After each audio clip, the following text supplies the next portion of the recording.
So my subject this morning is the three modes of nature.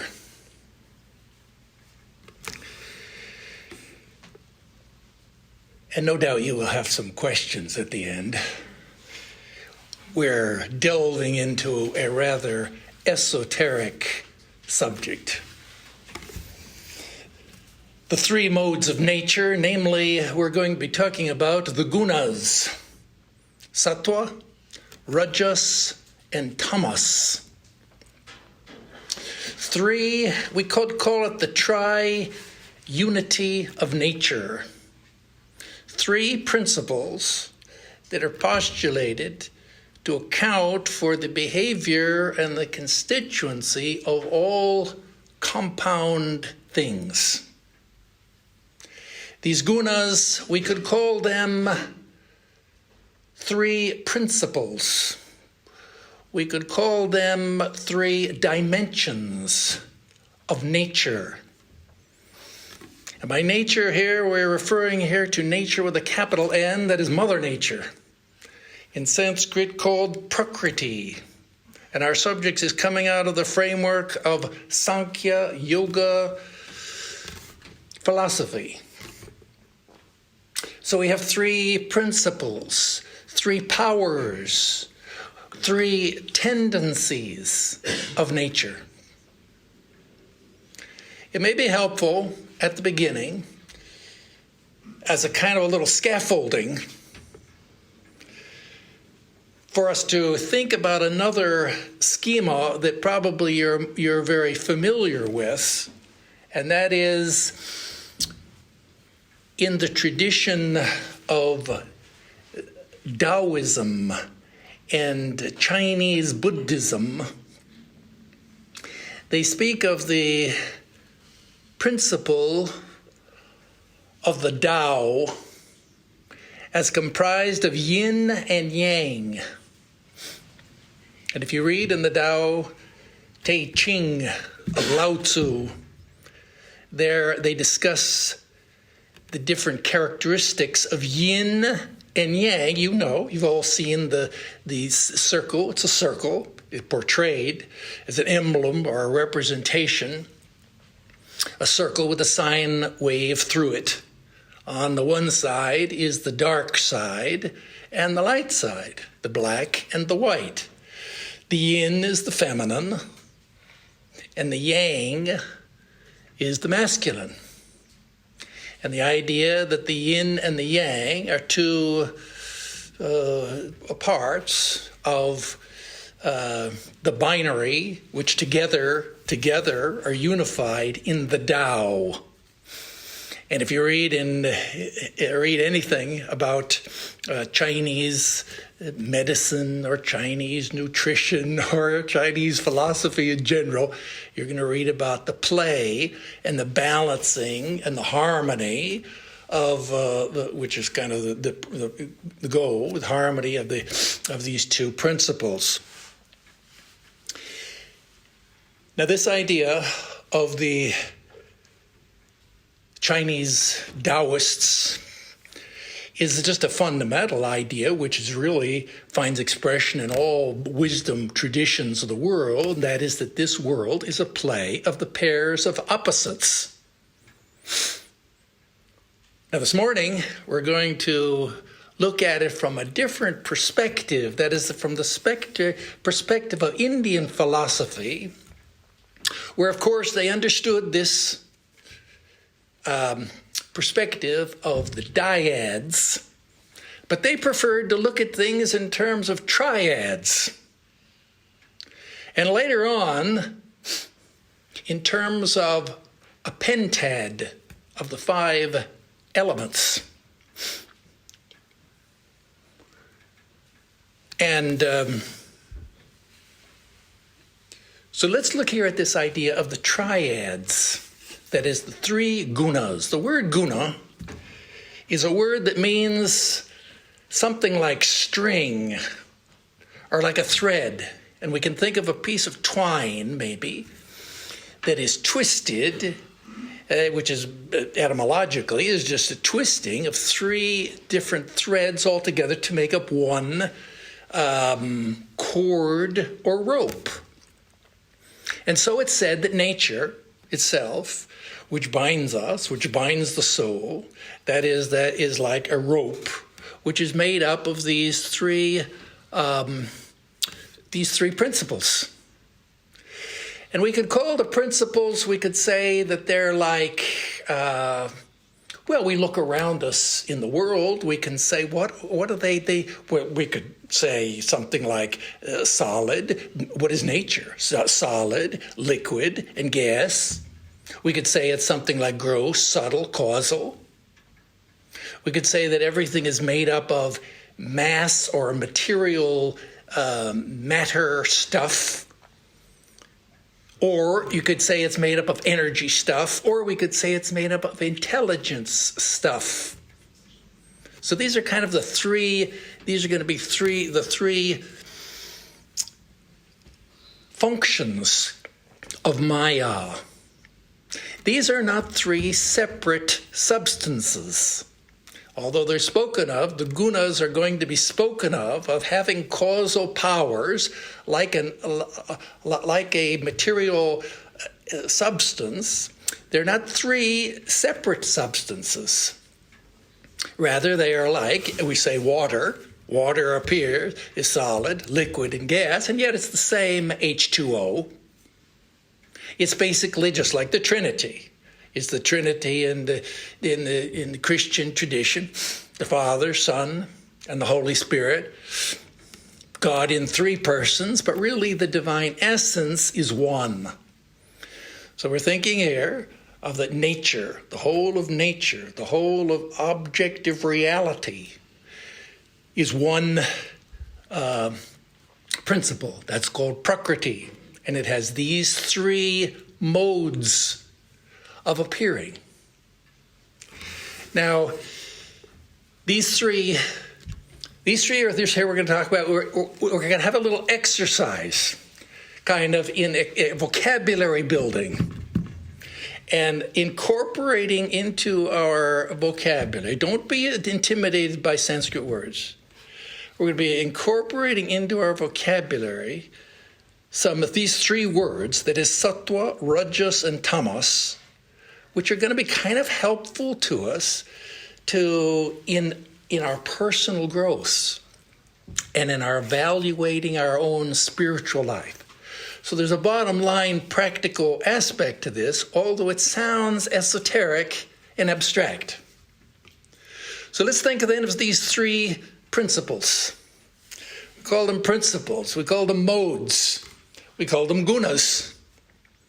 These three gunas, and we're going to walk around. We'll go 1, 2, 3. The tamas, rajas, and sattva, the gross, the subtle, and the causal. I'm going to take each word and just kind of walk around it a little bit so that we can kind of get a feel for its meaning and we can feel more comfortable of using it in our own language use. Now, the first word here we say is tamas. This is the gross, subtle, and causal. That's the principle of the whole universe in which we live. Everything is run on the same principle. And yadeveha, tadamutra, tadanveha. Whatever's there is here. Whatever's here is there. So whatever we say about the world, we're saying about ourselves. And whatever we're saying about the external, visible world the objective world, similar principles apply to our own internal life and our own mind and heart. So the word tamas is a word that's the noun. Tamas is the noun, and tamasika is the Sanskrit adjective. Maybe we can shorten it to good old American English, ik. That is the Indo-European suffix. So we could say tamas. Tamas is the noun, and tamasik is the adjective. Now things, we're going to look around, think of this as like the nucleus of a whole constellation of ideas, of substantives, of adjectives, of thoughts, of feelings, of different behaviors. All are kind of cycling around this causal center of what we're calling the material stuff, which is tamos. We can think of this word tamos. Literally, it means a darkness. When you think about darkness, now we're going to get a lot of ideas clustering around a focal point. Darkness is a time everyone sleeps at night. Sleep is kind of like death, in a way, mini death. So we have darkness, sleep, death, kind of at dead of night. Everything is lifeless. So tamos is all about associated with the inertia. Is a good word. That's a good a word that signifies that which is which has inertia, that which is inert, which is material things. That is matter, cold, hard, dead matter. You think about a stone. Well, that's kind of like the ultimate in a associated with the guna of tamos. That is, it's been derived by primary evolution from a mode of nature, and it represents that tamasic mode. That's in the exterior, external world. We can think about things which are dark, which are heavy, slow, and inert. In the internal world, which is really our fundamental as students of spiritual, personal growth and spiritual life, our real interest is in what is the describing and understanding the movements of our own mind. Now, in our doing self-analysis, this element of tamos is influential and is associated in the mind with the lowest level of vibration in the whole spectrum of consciousness. That is, it's associated with darkness, with ignorance, with, we can think of, we are under the influence of tamos, we could say, when we feel lethargic, when we feel slow and dull, when we feel lazy. Laziness is all that is due to the guna of tamos, is operating in our psyche. As a result of which we don't have the energy. That is, it's the mass stuff that's become surfaced as the controlling element. Therefore, we just don't have the energy to get up and to put things in order. Maybe your house is a mess. Things are all cluttered up and in disorder. That's the sign that the tamasic principle working within our mind and heart. This idea of the tamos is associated with darker emotions. Whenever we feel whenever we have feelings which are very low vibrational level feelings, that is, feelings of hate or anger, feelings of lethargy. These are associated with the guna of tamos, that is, emotions which we would think of as being dark and negative. When our speech, think of this is by the great principle now of correlation, by the great principle of association and correspondence. These are psychic principles that as that whatever we thinking, feeling, speech, actions, all these things are going to be consistent one with the other. That as if our mind is dark and dull, then we're going to begin to feel kind of those kind of feelings, or we'll begin to surface feelings of depression, of anxiety, of fear. These are lower level, vibrational level feelings. And So that would be the emotion, the thoughts, feelings. Speech, the guna of rajas begins to manifest in speech. Tamasic speech, that is that kind of speech that's associated with kind of just speaking without thinking, nonsensical, inappropriate, speech that's vulgar, oftentimes obscene or profane, speech that is content of which is concerned only with our physical, with food, with eating and drinking and shelter and security and fearful self-preservation and first level chakra ideas that are all about our own survival, content of our speech that's that's all in alignment with the guna of tamas. Tamas is associated with thinking, feeling, our speech, our actions, in our food. The yogis are in the Bhagavad Gita in the 14th chapter, you can read in detail about the threefold division. This morning we're talking about the gunas, but the threefold division of, for example, of the food that we eat. Raja Yogi is very concerned with the kind of food that you eat. Tamasic food is that food which is junk food. It's fast food. It's food that's unhealthful. It's unnourishing. Food that's maybe old and stale and leftover, and that just does mean things to our body in the long run. It's called tamasic food. That's tamas, the guna of tamas, associated with intoxicating drinks. These are all things that cloud the mind, that make the mind, the psyche, that dull the psyche, and that drag our minds down and out. That's the guna of tamas. So we can say then there's tamas and there's rajas. Now rajas, if we modulate up a little bit higher on the scale here, we get the rajoguna. Rajas is the noun.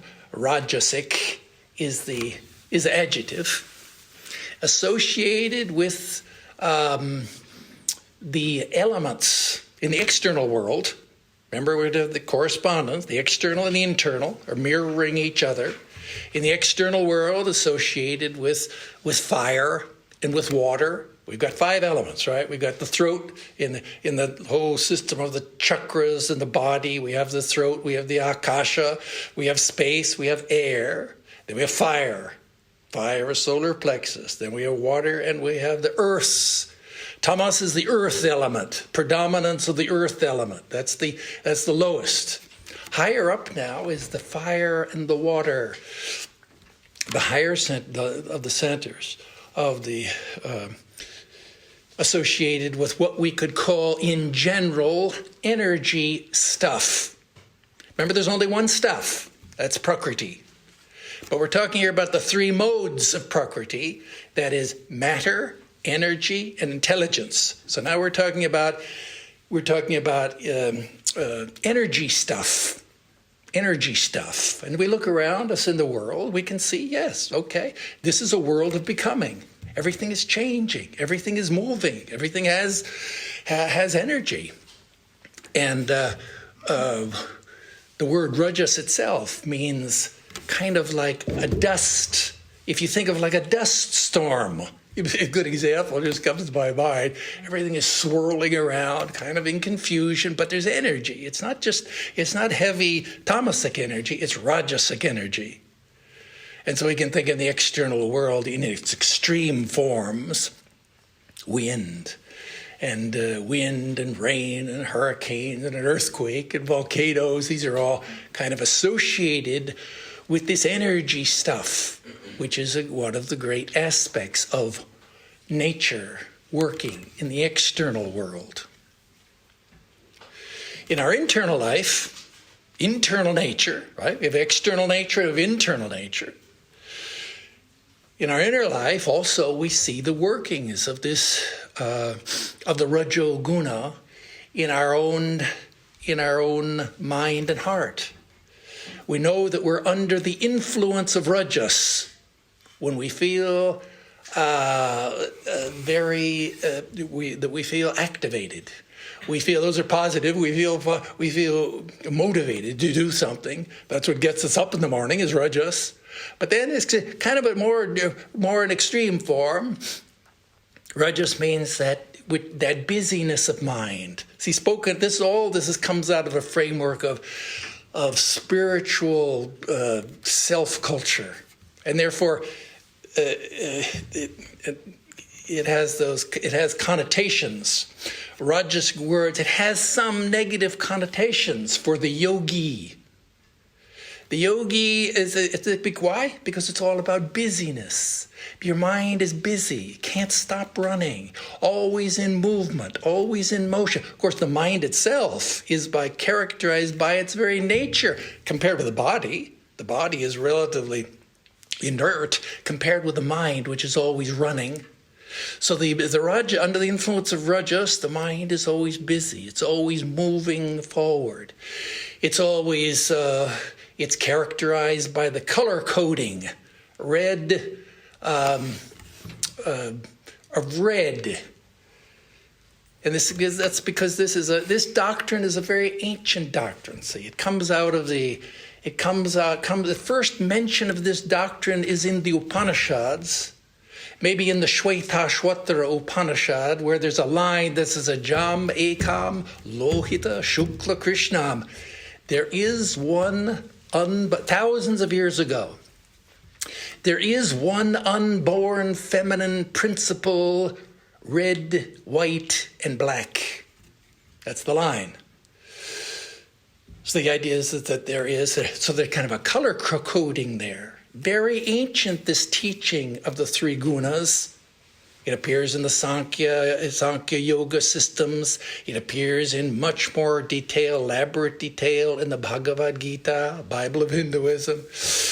It appears in it even appears in the writings of the Greek philosopher Plato, where in the Republic he writes about three principles: thumos, epithumos, and logistikon.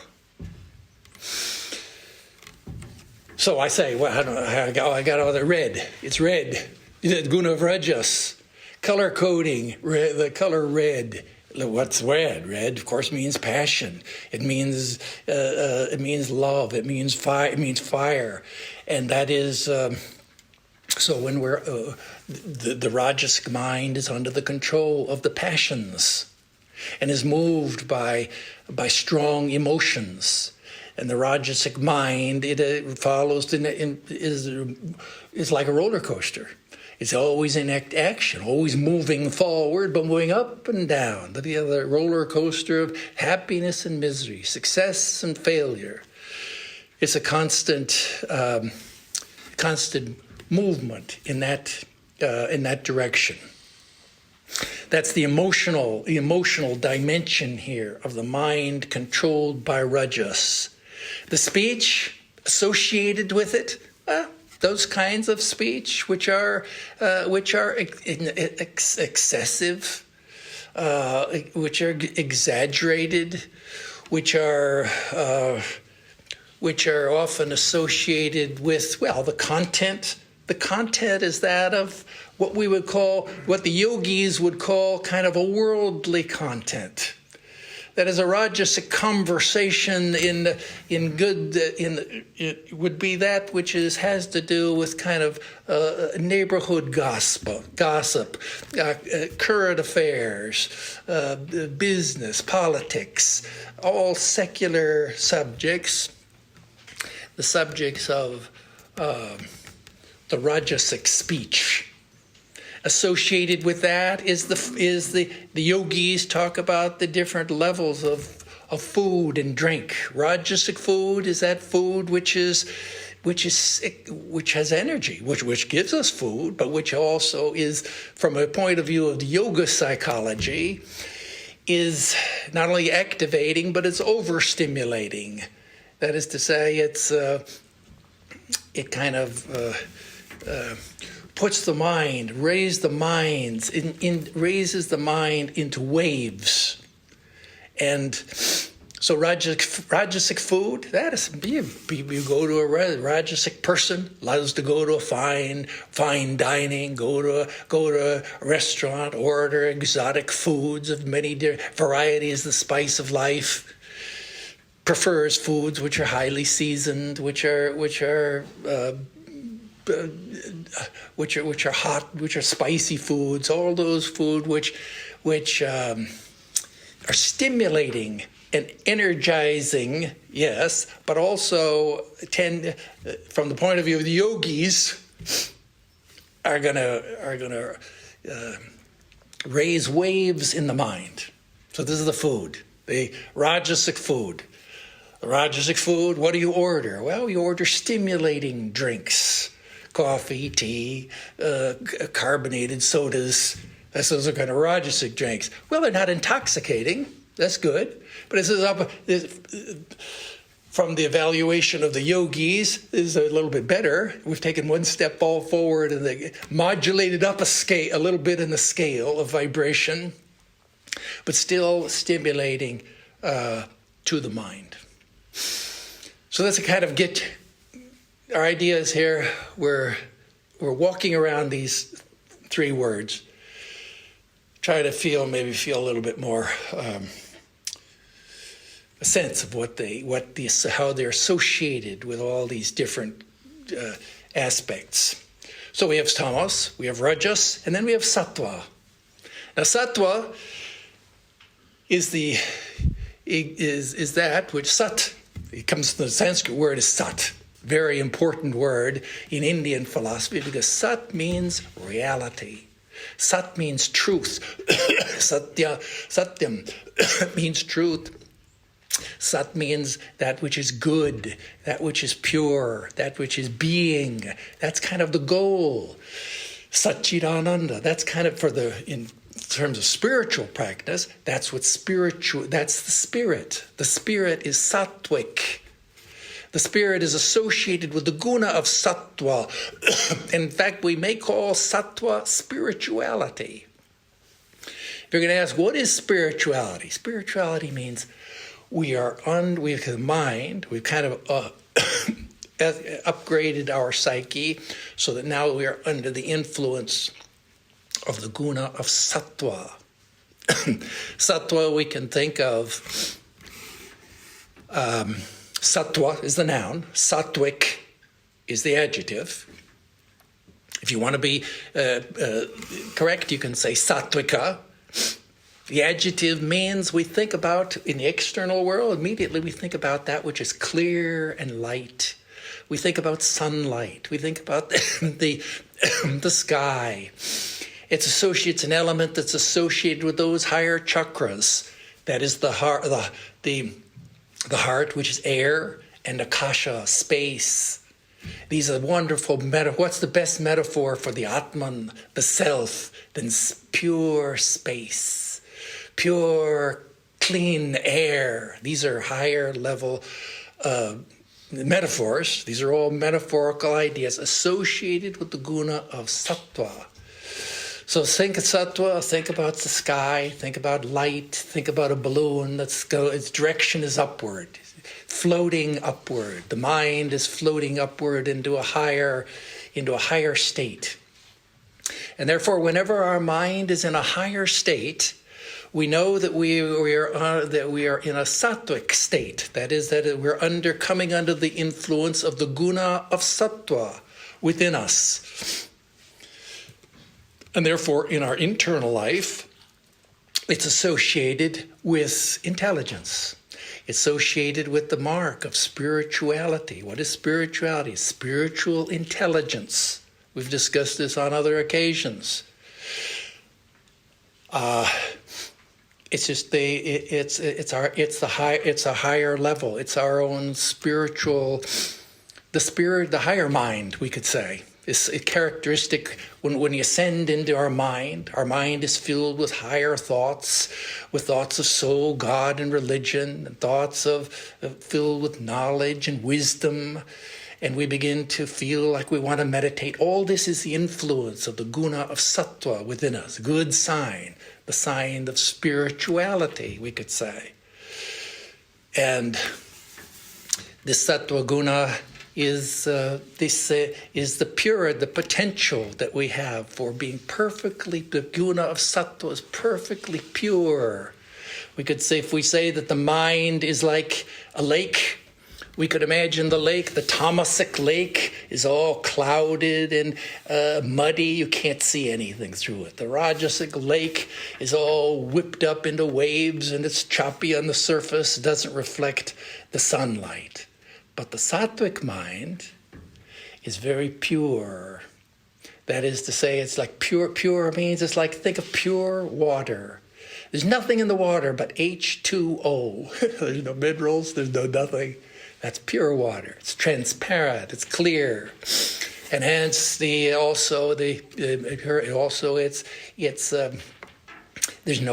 no waves on the lake of the mind. The sattvic mind, our mind is sattvic.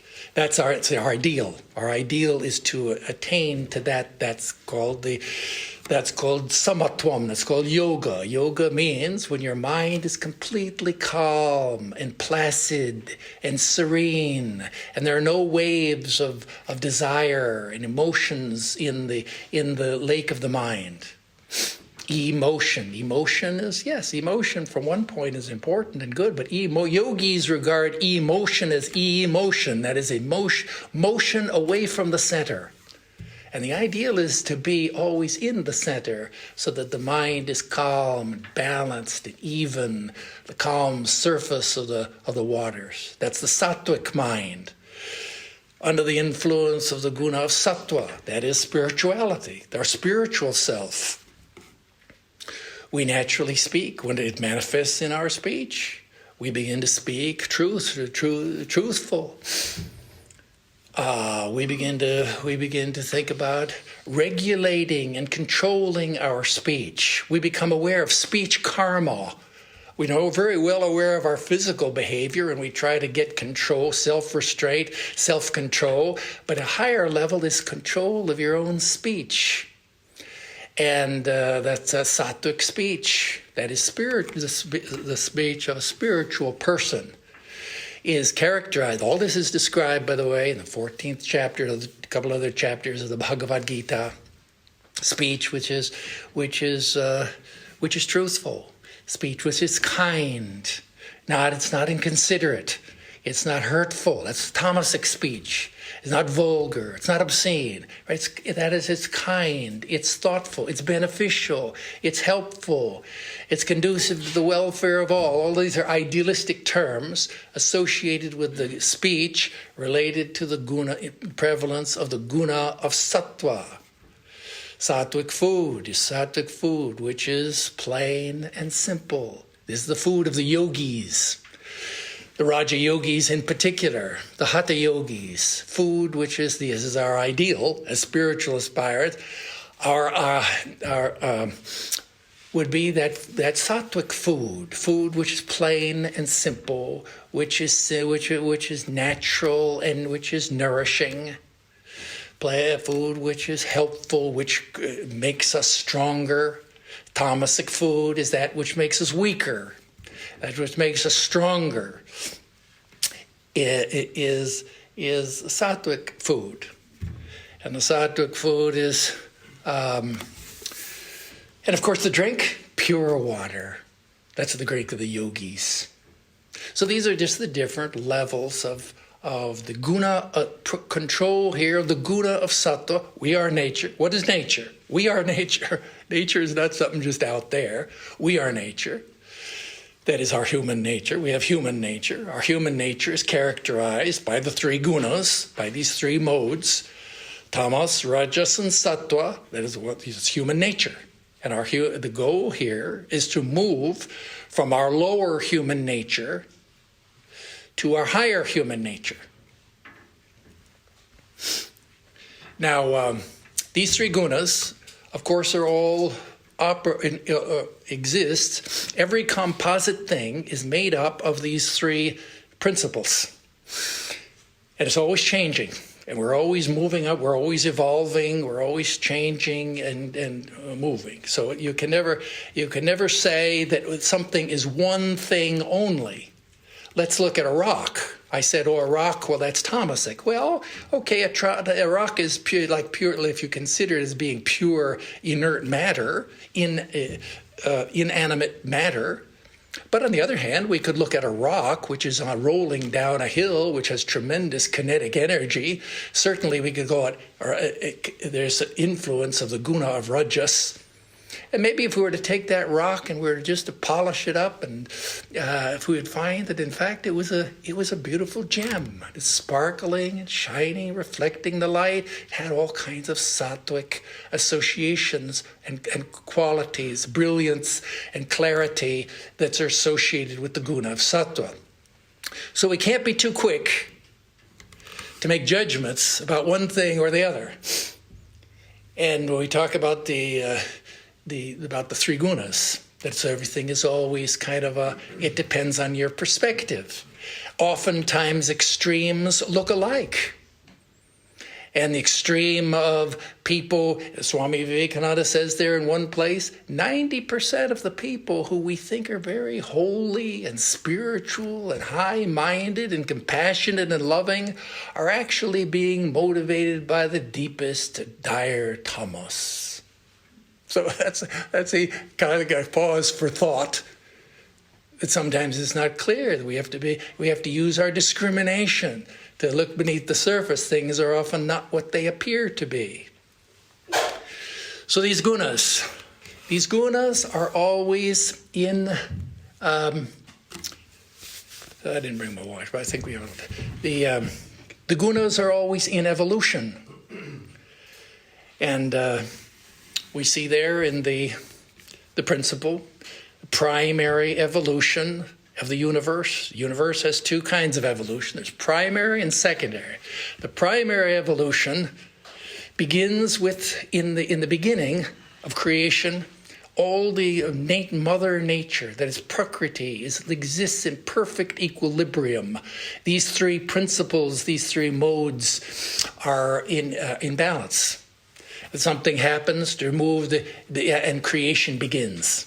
First thing comes out the very subtlest element, which is pure intelligence. From that intelligence comes from the sattvic elements comes aspects of our mind. Rajasic element comes aspects of our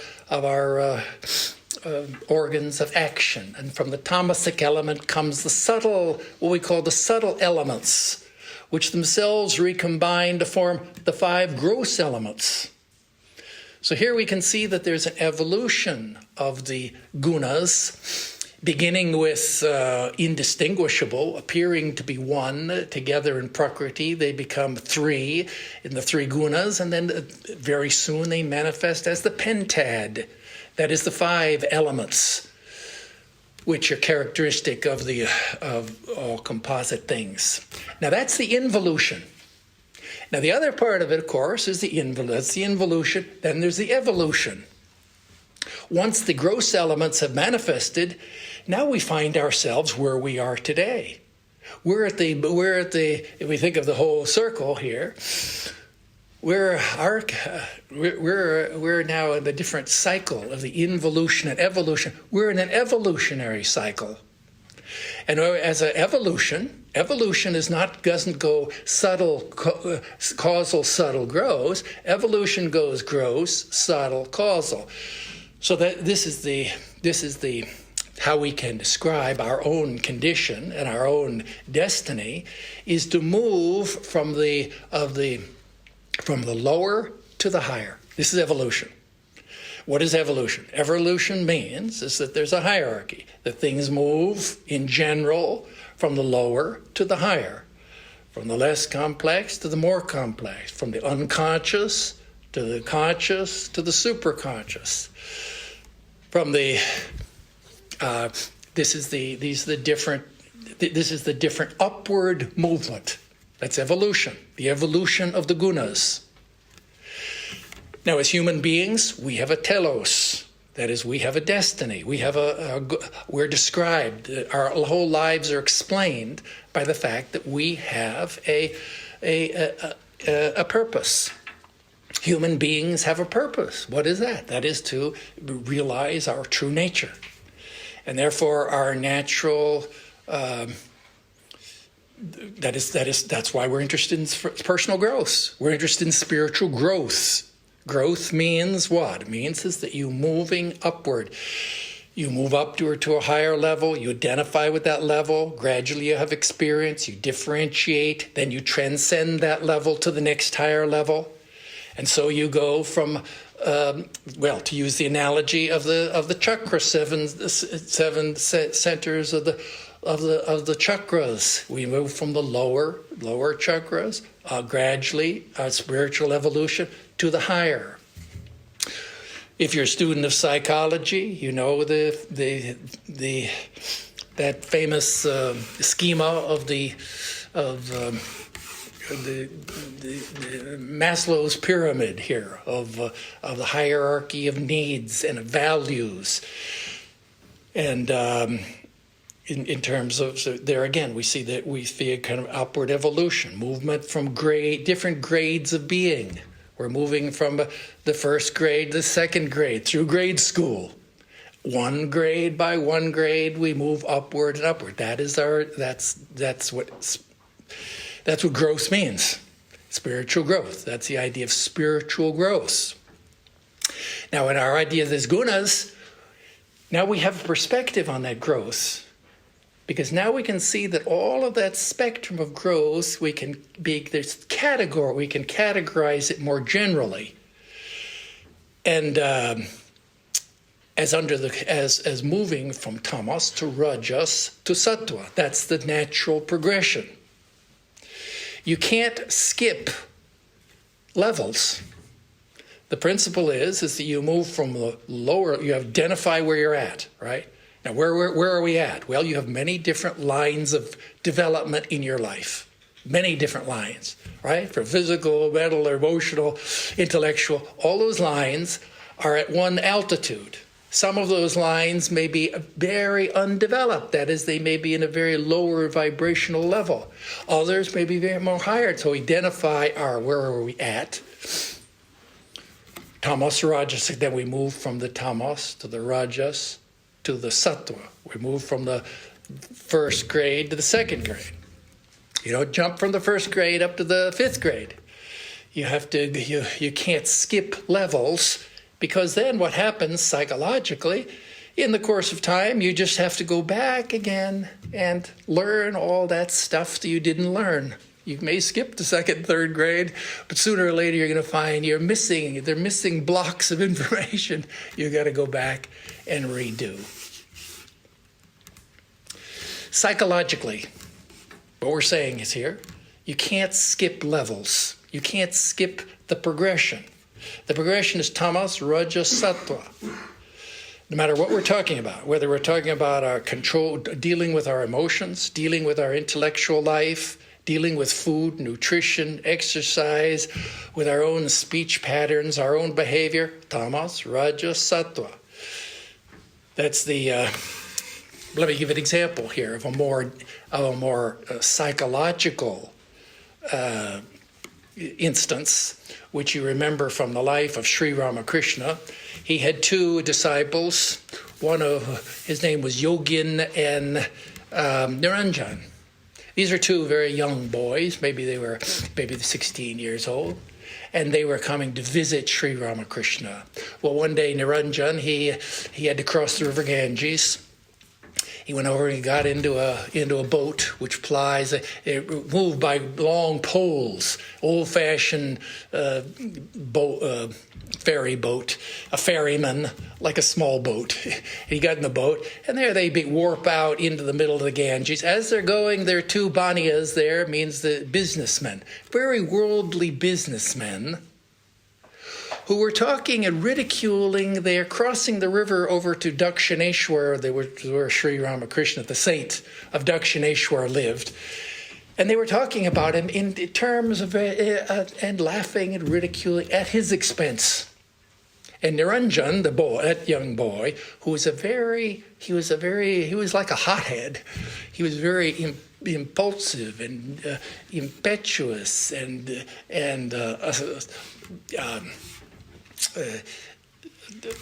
high-spirited.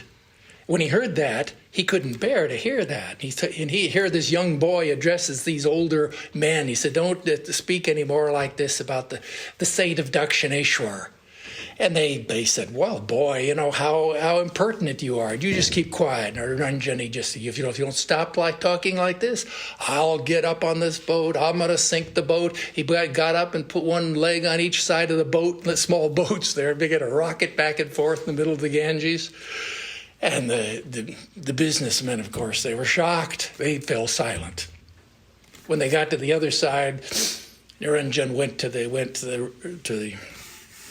room of the Sri Ramakrishna. In the course of conversation, he narrated this incident. And Sri Ramakrishna, that is his guru, his teacher, immediately was displeased. He was vexed with the boy, and he scolded him. And he said, "Why? What is this? Why? What you did? What an impulsive, impetuous thing you did! Why didn't you have control over yourself? You could have sunk that boat. What a terrible thing it would have been. Practice self-control." That was the teaching. Now, it so happened the very next day that another disciple of Sri Ramakrishna, same situation. He could cross over that river Ganges, came down to the river. His name was Yogin. Now, Yogin was a boy, a very calm, quiet, shy, self-effacing temperament. Didn't say much. He was very inward, indrawn. He quietly got into the boat. Boat warped down into the river Ganges. Those same businessmen, worldly man,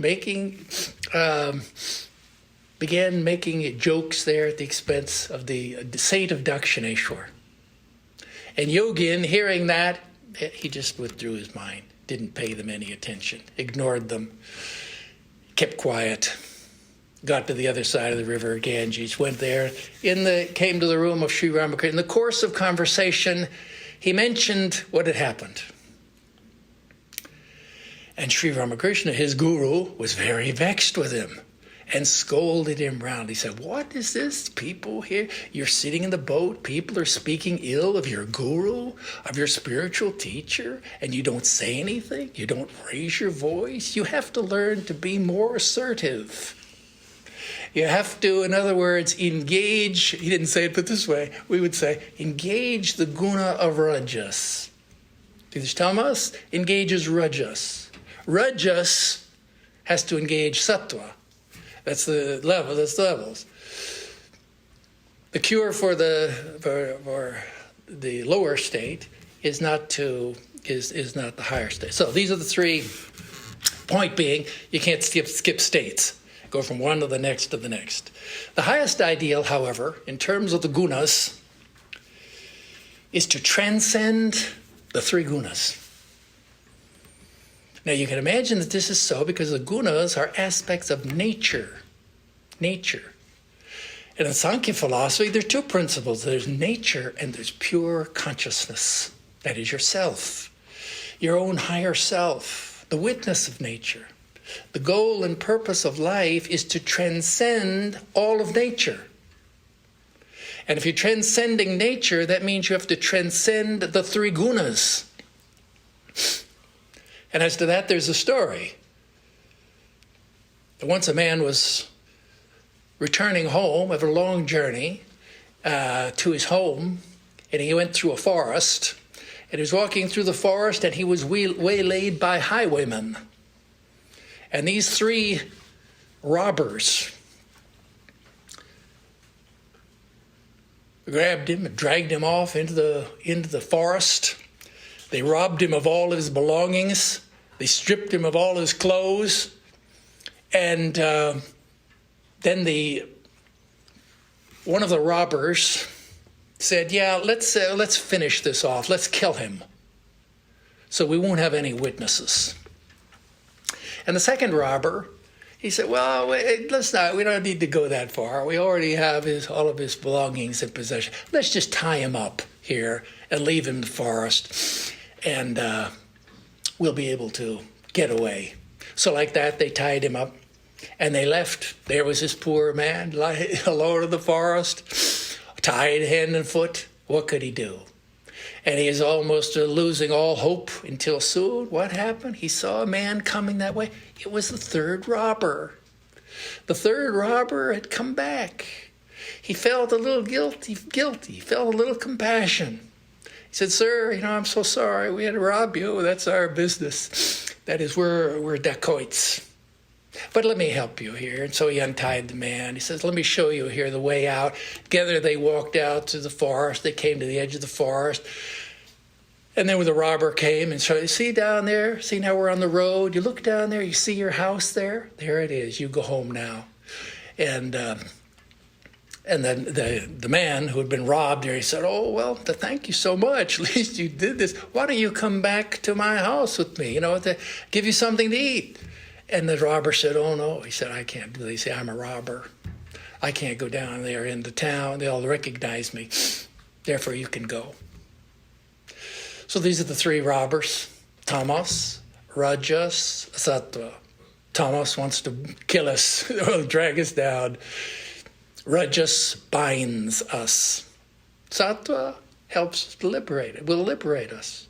But even the Sattva guna, like the gold and like chains. These are like links of chains. You can have the iron chain, you can have a silver chain, or you can have a golden chain. And one is better than the other. There's a hierarchy there of values. But on the other hand, they're all chains. They all will bind us. And therefore the goal and purpose of spiritual life is trigunatita. That is to go beyond the three gunas. That's the goal. So that was a little bit about these tamas, rajas, and sattva. Three words that you, as serious students of Indian philosophy, you may incorporate into your vocabulary. Words that in the great multicultural, omnivorous English language have already been gobbled up in the dictionaries, and there they are. You can see them in any online dictionary, elaborate discussions of these three principles, helpful to us for evaluating our own spiritual progress.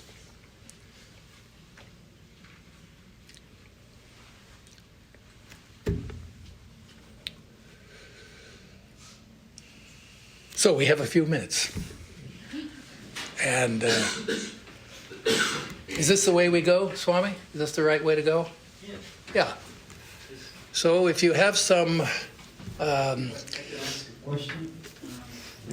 question or a commentary or a pushback or a disagreement or a confusion.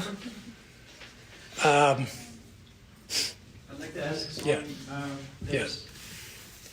I've been dealing with these gunas for some time.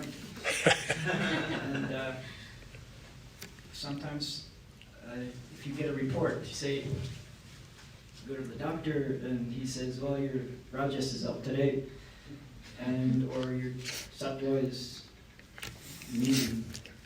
So that's why I feel sometimes, I don't always feel that sattva is enough. So I have to decrease then sattva, or increase rajas. Yeah. Is there a method that you use? Well, first let me say that that's without getting into the methodology. First, let's say that we obviously this morning, what we're dealing with here is religious language. And it's like yin. That's why I say it's kind of like the yin and yang. This is not the language of science, of modern day medical science. And this is the language of the yogis of ancient India. This is all pre-modern, pre-scientific, spiritual consciousness, inner growth language. And so we have to understand that as we can incorporate it into our vocabulary. Yeah. Any other no question? Everybody's convinced or what? Or confused? Yeah.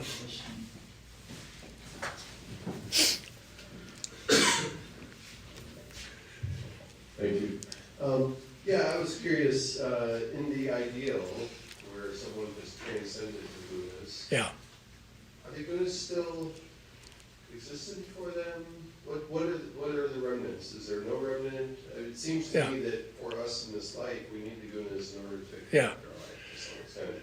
So I'm wondering, for somebody who in that ideal has transcended, are they still working in the Gunas? What's the relationship there?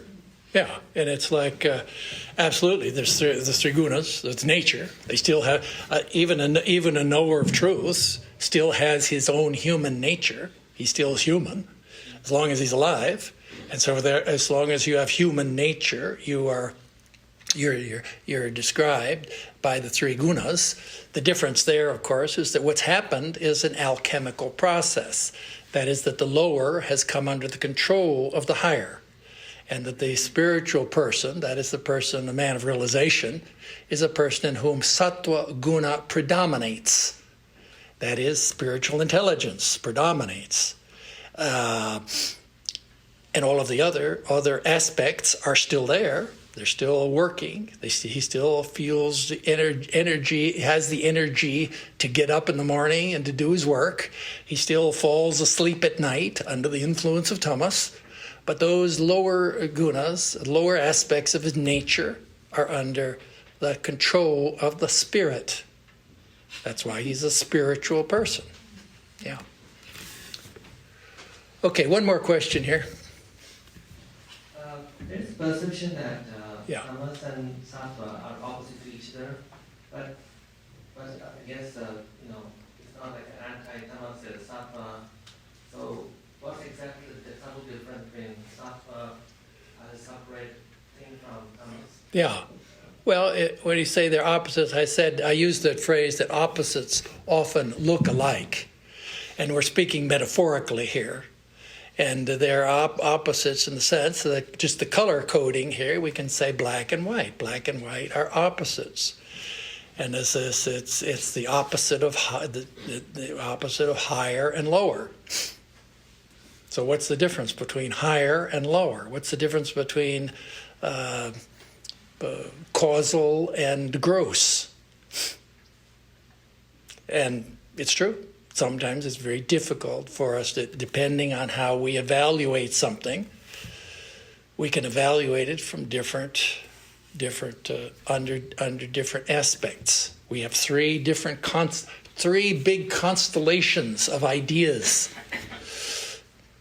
And so, there's often times that between the two, that there's some, they share different, like a Venn diagram. You have things which are tamasic and rajasic. You have things which are sattvic and rajasic. So it's just a rule of thumb, that's all. It's not precise scientific language, objective language, but I think it's very helpful.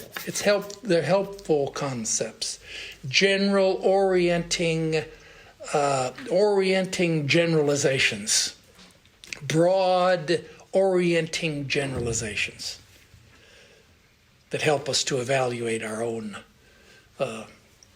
spiritual state. Yeah. Good. Thank you. I think we'll stop here. One more. Is that another question? Somebody with a burning question here? Sorry, it's so burning. I can't let it go. Thank you so much. Appreciate it. I guess my question has to do with what you just said, but is it helpful or not to think about it as two rajas and tamas, two extremes, and sattva, like the balance, the middle way, or not? Is it helpful? Is it helpful? Like, does that? Well, I think, track? it's vocabulary, and it's helpful. Just like windows are helpful. They enable you to see get perspectives on things which, if you don't have the windows, you wouldn't see. Or you can't, it's like any vocabulary. It's like label. It's like a label. Just as a label is helpful it labels general categories. So in that sense, yes, I think it's very helpful for us in terms of our forming right views and clear thinking. Right. Thank you. Okay. Yeah. Om Dyo Shanti Antariksha Shanti Prithvi Shanti Apa Shanti O Shadaya Shanti Vanaspataya Shanti Vishwe Deva Shanti Brahma Shanti Saravam Shanti Shantireva Shanti Same Shantiredhi Om Shanti Shanti Shanti. Om, peace is in heaven, peace is on the earth, peace is in the sky and in the waters. The herbs and plants and trees are full of peace. The gods are peaceful. May this eternal universal peace enter our souls and beings. Om, peace, peace, peace be unto us all.